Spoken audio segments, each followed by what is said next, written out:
Хорошо. Келесі трек кім деп ойлайсыздар? Тағы да.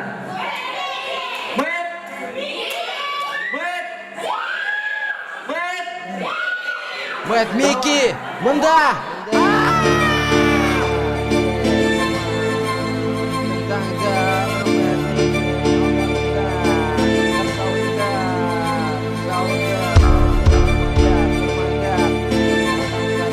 Негізі мен кезінде рэп творчествомен айналысқам. Қазақстанның почти 55%, наверное, танитын болған шығар. Қазір білмеймін енді, ұмытып қалғанда шығар.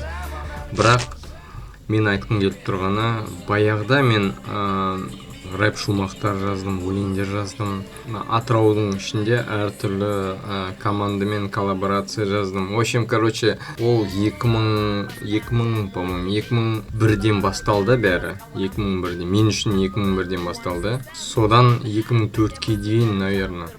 2004-ке дейін жаппай айналыстым рэппен. Әртүрлі өлеңдер жаздым, және де мені сол рэп үшін мен оқып жатқан оқу орнымнан шығарып жіберді. Әрине ол дұрыс негізі шығарып жүрген, өйткені мен балалықпен шалалық ол кезде. В общем, тентек болдым, короче, бір сөзбен. Мен бір таңғалатын нәрсе, сол кезде менде кәдімгідей мотивация деген нәрсе өте мықты болды. Менде мысалы студияға баратсақ, уже все, менде ондай ой болды да, қазір қандай тема жазам, давай жазу керек обязательно. Студияға келдік па, сразу қолданып тастау керек. Студияда өлең обязательно, өлең жазбай, в общем, студиядан шықпау керек деген сондай пуш, точнее, принцип бар ғой. Ол кезде менде оборудование болған жоқ, точнее, студия болған жоқ. Студия дегенде бізде ол кезде ең басында 2001-де өлеңді бастаған кезде микрофон, наушник болды.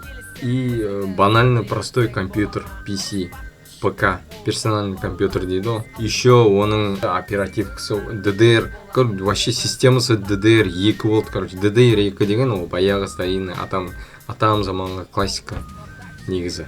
Ол көп нәрсені көтермейтін еді негізі.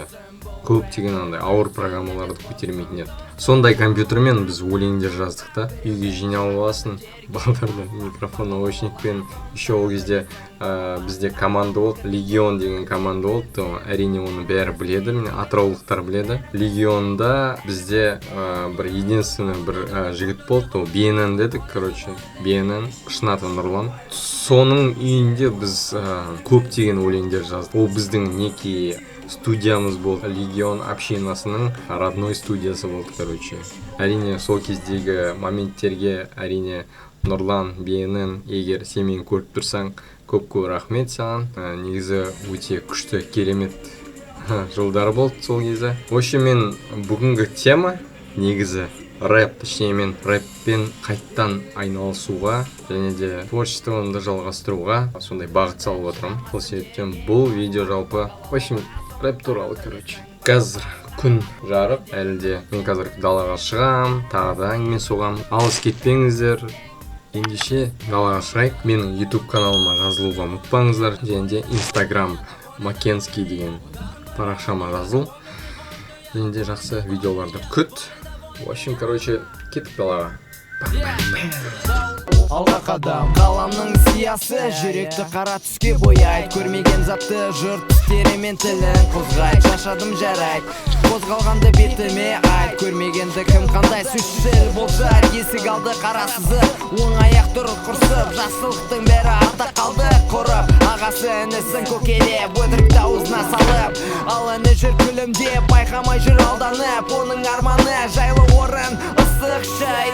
Бірақ ұзын қақпа тұр, қашаннан сірә талай.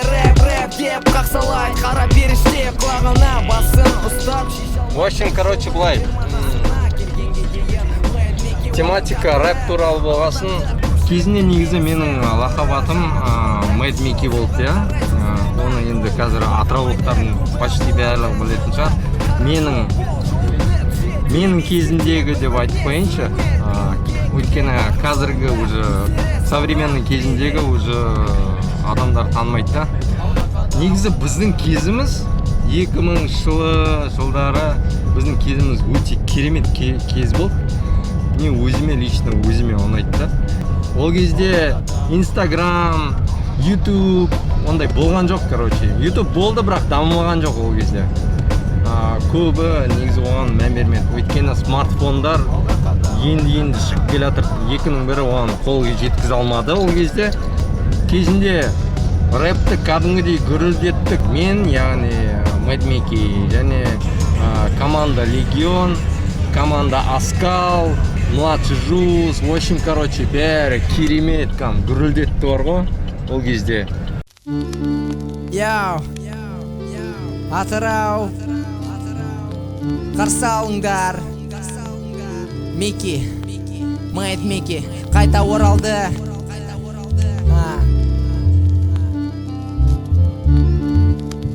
Қабыл алыңдар, тыңдаңдар.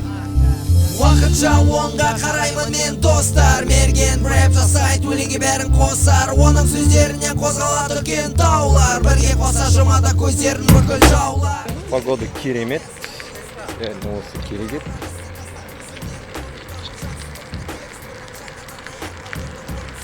Мен негізі ойлаған жоқпын бар ғой, самокатты бір қолмен айдайын деп бар ғой. Бірақ қиын енді, опасно.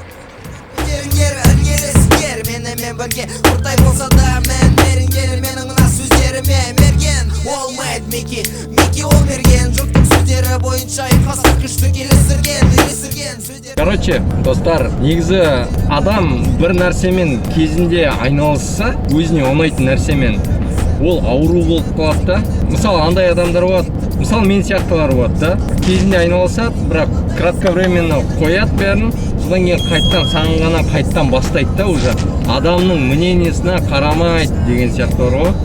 Мен сондай мен адамның мнениесіне қарамаймын. Негатив мнениесіне қарамаймын. Позитивке мен обязательно қараймын. Өйткені позитив ол мотивация береді адамға. Екіншіден, мен айтқым келгені, мысалы адамдар болады, который баяда кезінде өзіне ұнайтын нәрсемен айналысқан, бірақ өсе келе адам енді бір орында тұрмайды, өсе келе, короче, олар ондай затты ұмыта бастайды. Бірақ ол заниматься еткісі келеді, бірақ соның өзінде де, короче, адам ұят болады ғой деген сияқты понятиялармен қалыптасып кеткен да.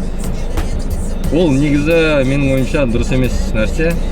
Адам баласы өзіне ұнайтын нәрсемен айналысу керек менің ойымша. Мысалы, мен өзіме ұнайтын ол творчество. Творчество дегенде рэп, кино түсіру, видео түсіру, короче.